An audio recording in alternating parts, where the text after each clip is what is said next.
kalau ngomongin soal modal pemilu yang nihil banget Pak kalau kata anak sekarang. Kayak modal untuk bisa maju di legislatif ataupun pencapresan tuh mahalnya gila-gilaan. Akhirnya yang udah pada jadi pada korup Pak. Korup alasannya buat balikin modal gitu. Iya. Buat balikin modal ke partai, ke investor atau siapapun itu. Pak Anies setuju dengan ini? Tidak setuju dengan pandangan bahwa harus kembaliin modal. Bahwa itu harus dibiayai iya. Dan ketika harus dibiayai untuk apa? Misalnya, kalau misalnya maju pilkada, maka untuk kabupaten ini menjadi lebih baik. Untuk kota ini menjadi lebih baik. Tapi bukan sebagai hutang. Bahkan ketika dulu saya maju di pilkada di Jakarta, ada yang belikan hutang.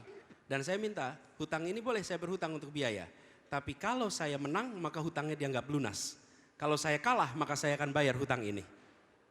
Kenapa begitu? Karena kalau saya kalah, saya akan bekerja di luar pemerintahan.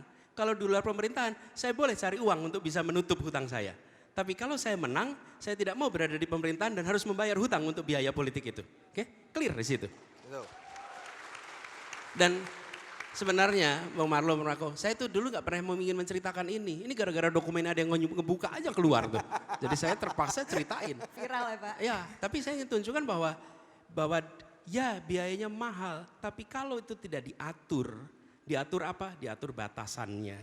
Harus ada, ceilingnya tuh harus ada. Kalau tidak ada ceiling itu infinite. Infinite itu artinya gak ada batas tuh. Batasnya cuma langit. Dan kalau batasnya cuma langit, maka apa yang tadi Hanum ceritakan bisa terjadi.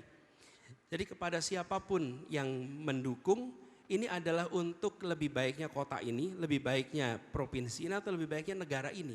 Dan kita membutuhkan untuk kampanye. Tapi bukan sekedar untuk nanti ketika sudah di pemerintahan membayar. Nah, praktek yang selama ini terjadi, banyak sekali yang ceritakan seperti Hanum ceritakan. Itu sebabnya kenapa tadi saya bilang pada Afu pertanyaan dia, inilah problem utama yang belum selesai. Soal party financing, political financing, ini harus diselesaikan. Selama itu belum diselesaikan, maka kita akan selalu ketemu dilema-dilema yang seperti yang diceritakan tadi. Gitu ya. Baik.